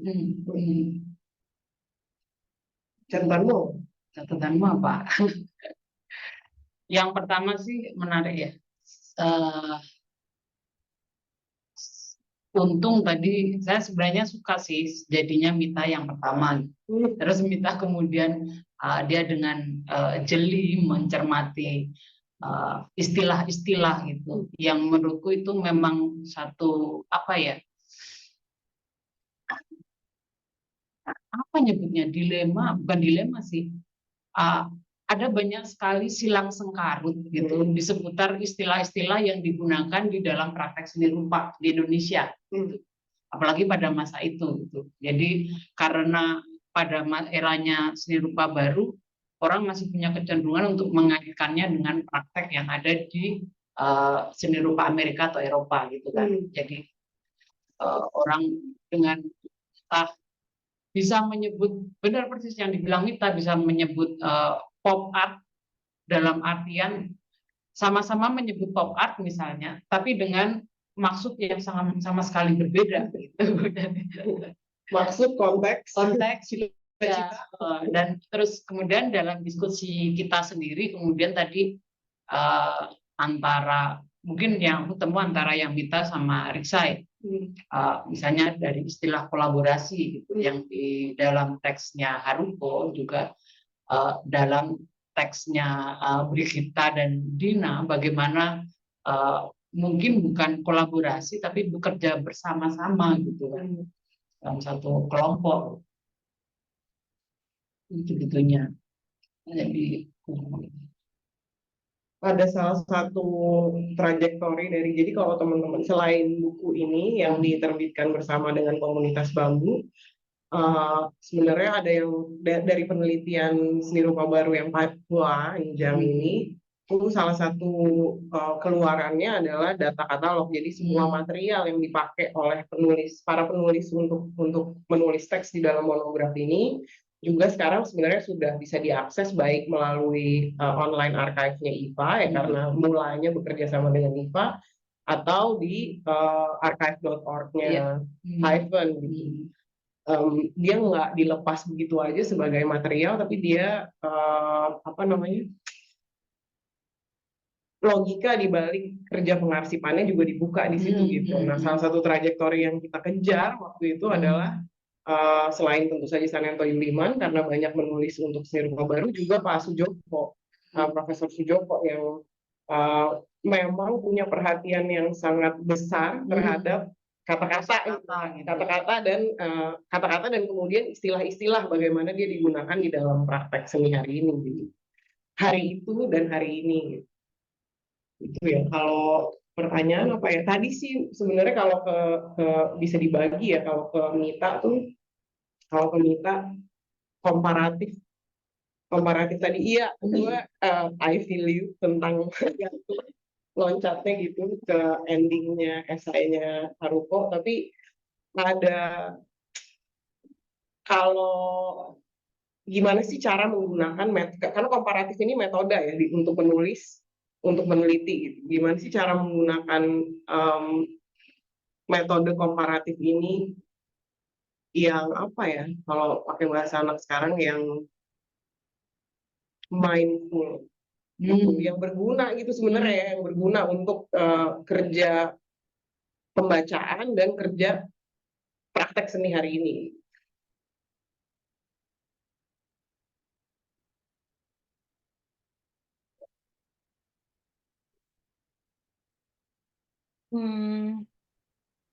Itu sebenarnya kan kayaknya pertanyaannya tentang bagaimana kita melakukan studi komparatif yang masih relevan gitu kan untuk zamannya.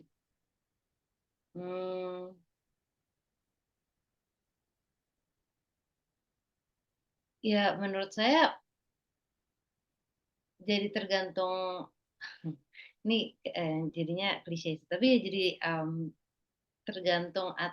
tergantung isu kekinian apa yang kita mau bahas dengan melakukan studi komparatif tersebut. Jadi nggak bisa dipukul rata. Ya kita melakukan studi komparatif untuk dia menjadi mindful, ya saya rasa kita harus peduli dengan harus secara spesifik itu mentargetkan ini loh yang ingin kita bahas, isu kekinian ini yang ingin kita bahas, maka dari itu kami menggunakan studi komparatif.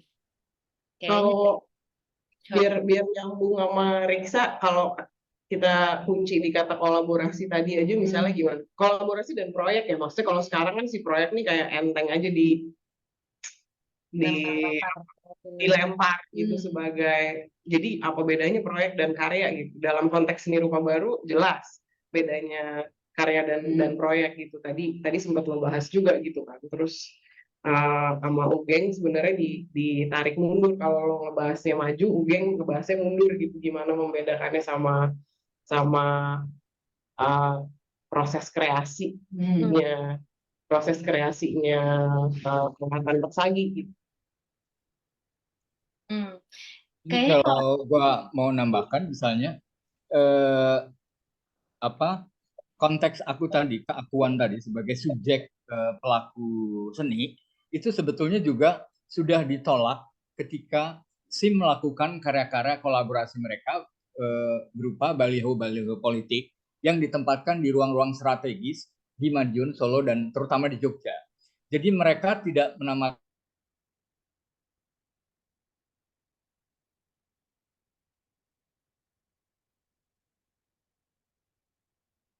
terus dia hilang. Ugengnya hilang. Rix mau nyambung dikit nggak Rix sama karena lo berangkatnya dari teksnya Gita dan Dina ya, yang basisnya adalah wawancara Mas Sarsono sama Mbak Ati gitu. Emang landasan ketertarikannya sehubungan dengan posisi para aku, karena nggak sendiri, para aku yang bertanya kan, posisi kolektif gitu ya, posisi yang sebenarnya tegas antara di mana individualitasnya dan di mana mereka berfungsi bersama gitu. Karena wawancara dilakukan di 2017 kalau nggak salah ya, 2017 atau 2018, jadi peta-peta itu juga udah makin jelas nih, mana yang aku yang beroperasi sebagai aku yang beroperasi bersama, dan kebersamaannya di dalam konteks apa gitu. Iya, kalau tadi sebenarnya konteks keakuan antara aku, kami, istilah-istilah aku, kami, kita, itu tuh kan sebenarnya ngomongin agensi ya, kayak di buku seni rupa, di buku GSRBI ini, apalagi tulisannya Brigita dan Dina, sebenarnya ini udah sangat jelas memetakan di mana kita harus bilang aku dan di mana kita harus bilang kami. Maksudnya kalau hari ini kita mungkin bilangnya kolektivisme ya, karena waktu pas baca esai-esai yang di buku ini ada terma-terma khusus atau frase-frase khusus yang memang dikunci di periode tersebut gitu. Dan ketika gue baca hari ini, tentu saja pantulannya jadi sangat berbeda gitu ketika kita ngomongin kolaborasi, ketika kita ngomongin nggak ada aku di situ gitu. Bahkan ketika ada tulisan bahwa nggak ada nama-nama gitu, kayak kok nggak ada nama-nama, kenapa nama-namanya nggak disebut? Mungkin ini kan maksudnya asumsi ya, as if gitu, what if, apakah kalau hari ini kita mau kerja kelompok tapi nggak ada namanya gitu, ataukah kayak mungkin nggak kalau misalnya nggak ada nama siapa artistic directornya, siapa kuratornya gitu. Hari ini si tampilan nama-nama yang ditampilkan dalam sebuah pameran itu jadi penting. Maksudnya hari ini juga dengan diskursus yang sangat situated di situasi sekarang ini, jadi sangat penting misalnya karena concernnya apakah itu division of labor ataukah karena itu memang sebuah ada hak dan kewajiban yang harus dipenuhi secara kontrak gitu. Itu kan ada hal-hal seperti itu gitu. Kalau pas dibaca ini kayak jadi hal yang dibaca di sini yang di proyek 1 ini jadi demokratis ya kesannya, kayak karena akunya bergeser karena nggak ada pencantuman nama gitu yang ditampilkan dalam sebuah pameran. Semuanya bekerja bersama dan membagi diri dalam divisi-divisi kerja antara divisi-divisi kerja tersebut.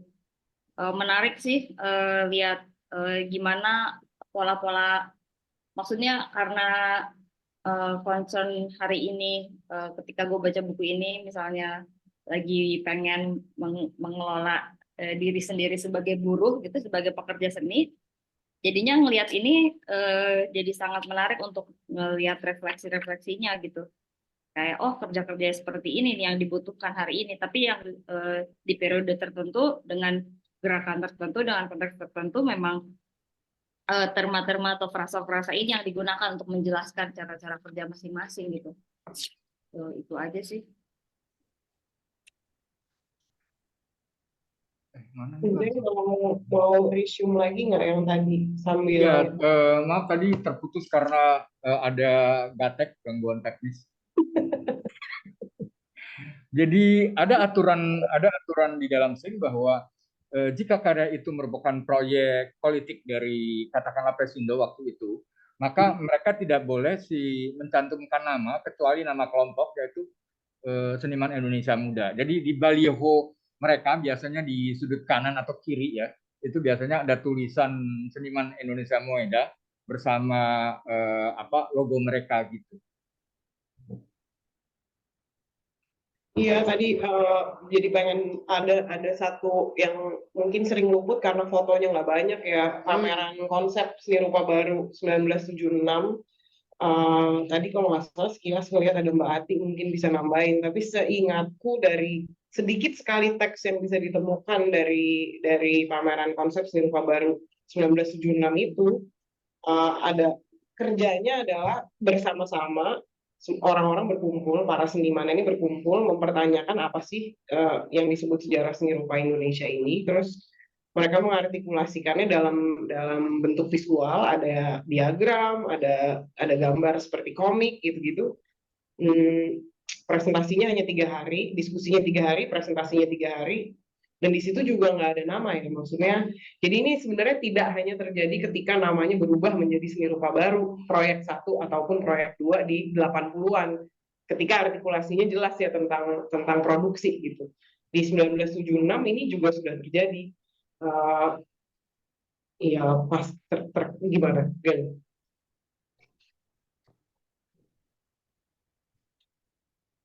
Gimana?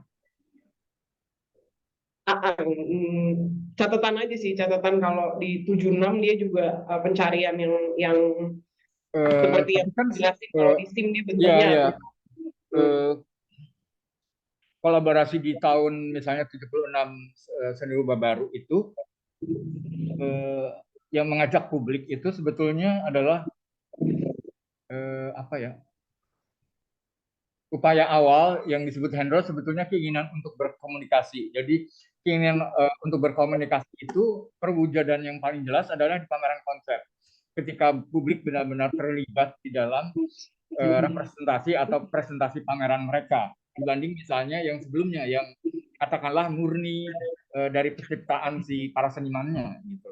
Nah, yang sebetulnya yang paling penting ditanyakan kemudian bagaimana sebetulnya itu menular atau itu memiliki pengaruh yang besar, atau sebetulnya pengaruh itu tidak ada, bukan dari aktivitas gerakan seni rupa baru, seperti yang aku bilang bahwa pengetahuan kita sekarang itu lebih diperoleh bukan dari kajian-kajian kritis mengenai perkembangan seni rupa, tetapi dari mitos-mitos. Jangan-jangan kita selalu hidup dari mitos-mitos, ya mitos-mitos kelisanan. Jadi semua seputar itu, baik mengenai persagi maupun mengenai gerakan seni rupa baru, dan mungkin nanti pada saatnya ruang rupa juga tidak lagi dikaji, tetapi selalu diceritakan sebagai mitos-mitos. Kayaknya kita secara tradisional tetap hidup di dalam sejarah seperti itu. Gitu. Ini kayaknya yang paling penting untuk kita share bersama, gimana sebetulnya gerakan seni rupa baru punya pengaruh yang bisa dikatakan nyata gitu dalam kajian seni rupa. Misalnya kok bisa ya, misalnya karya-karya Bonyong Mundiardi yang performance itu merupakan bagian yang penting dari performance awalnya Arahamiani di Jalan Braga Bandung. Bagaimana kita melakukan korelasi itu gitu loh. Gimana caranya visual analisis kita melihat itu, melihat kedua kenyataan ini. Gitu. Sehingga misalnya kayak apakah kolaborasi atau kerja bersama di pembuatan baliho-baliho politik di seni rupa Indonesia muda itu punya perkembangan yang juga jelas ketika terjadi di Gerakan Seni Rupa Baru Indonesia dan kemudian di komunitas-komunitas seni yang sekarang banyak tumbuh. Kita kan nggak punya nalar untuk menjelaskan ketiga itu. Kita melihatnya sebagai sesuatu yang berdiri sendiri dan salah satu-satunya penyambung ya cuma bagaimana kita menghidupkan terus-menerus mitos itu dalam bentuk kelisahan. Oleh sebab itu saya kurang agak kritis melihat misalnya urean Brigita dan Dina ketika melihat bahwa dengan mewawancara maka mereka akan menemukan sumber primer. Jadi sumber primer itu dianggap sebagai satu-satunya yang sahih, sementara tidak memperhitungkan waktu dan kepentingan yang mungkin sudah berbeda sehingga menyebabkan terjadinya bias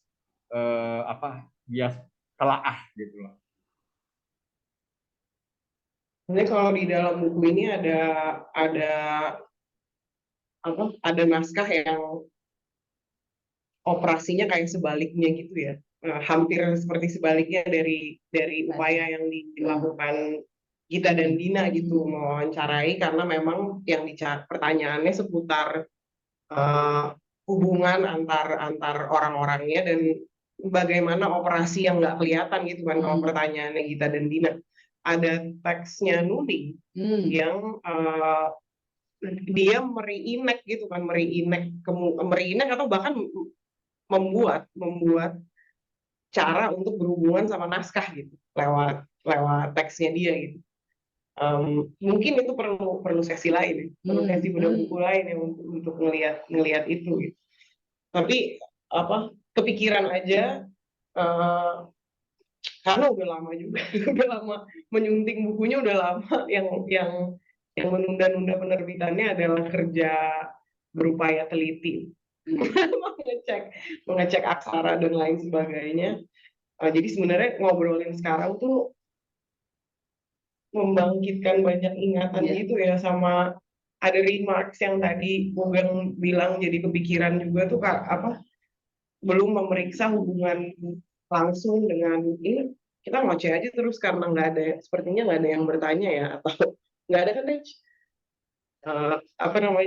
kepikiran karena Ugeng tadi bilang belum memeriksa hubungannya sama malari atau sebenarnya sama politik panggung, politik praktis ketika itu gitu. Banyak juga sebenarnya yang menganggap kalau gerakan seni rupa baru ini, gerakan seni rupa baru pameran seni rupa baru Indonesia ini permainan atau kenakalan remaja, bahkan nggak ada hubungannya sama kondisi sosial politik waktu itu gitu. Tapi ada satu karya yang perlu diperiksa lebih lanjut menurut kami. Ini karena seru pengen ngeliatin, terus biar Ugeng ngeliat karena kalau di buku terlalu kecil buat Ugeng. Karyanya yang ini, yang di belakang ini. Yang ini di ruang pameran lama. Karyanya yang di belakang ini, zoom in-nya kurang lebih seperti ini. Ini dari koleksi fotonya FX Harsono. Ini karyanya Hardi. Judulnya Indonesia Menggugat. Ya kita bisa lihat ya di sampingnya yang ini juga karya dia. Karya dia yang Presiden 2001. Ya, Presiden RI 2001. Tapi balik lagi ke sini, yang kiri itu scene dari sidang malari. Uh, ada catatan di satu surat kabar yang menyebutkan kalau yang diputar di radio ini adalah rekaman sidangnya. Maksudnya ini harafiah banget gitu ya hubungannya, tapi fokus mengumpulkan karya tuh membuat apa ya, membuat ngelihat yang kayak gini sebagai sesuatu yang luput kita baca ketika kita membacanya Seni Rupa Baru 75 sampai 89 sebagai fenomena gitu. Iya, catatan-catatan dan pikiran-pikiran tinggalan aja. Kalau karena mungkin kita juga mesti ingat bagaimana karya-karya di mana karya-karya itu diletakkan, ditempatkan adalah peran PKJ, peran institusinya sendiri. PKJ tim waktu itu mungkin bisa disebut sebagai laboratorium kebebasan seni sepanjang satu dekade ya, dari 1968 sampai 1978, yaitu persis ketika Ali Sadikin menjabat sebagai bergubernur sampai dia turun dari jabatannya sebagai gubernur. Jadi setelah 79 pada 80 sampai 81 itu ruang-ruang tim yang tadinya egaliter dengan nama-nama yang juga egaliter, misalnya teater arena, teater tertutup, teater terbuka, ruang pameran lama, tiba-tiba di tahun 81 berdiri satu gedung yang namanya yang sangat Jawa sentris dan tidak ada kaitannya lagi dengan egalitarianisme tim, yaitu Geraha Bakti Budaya. Problemnya adalah ketika waktu itu ada anjuran bahwa seniman sekarang harus mulai membaktikan membuat seni-seni yang berbakti kepada bangsa dan negara. Dan itu anjuran langsung sebetulnya ketika Soeharto pada 81 naik untuk ketiga kalinya sebagai presiden. Gitu. Aku kira sebetulnya GSRB juga bisa dilihat dengan cara gitu karena hampir banyak sekali karya-karya yang punya relasi dengan politik ya. Misalnya dari Bonyong Muniardi yang jelas ASEAN Tower, terus Slamet Riyadi segala macam. Kayaknya itu yang mungkin perlu buku lanjutan mungkin ya.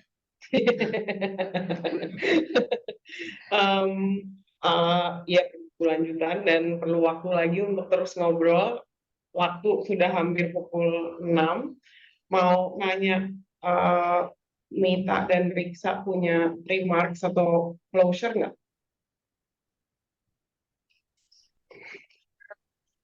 Oke, nggak ada di. Oke. Riks? Nggak ada.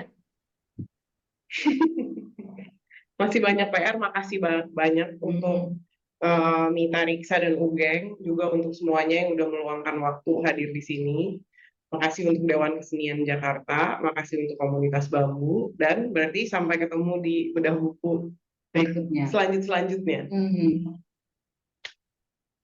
Terima kasih banyak Makasih semuanya. Dan Ragil yang nggak kelihatan, tapi sudah membuat semuanya berjalan lancar.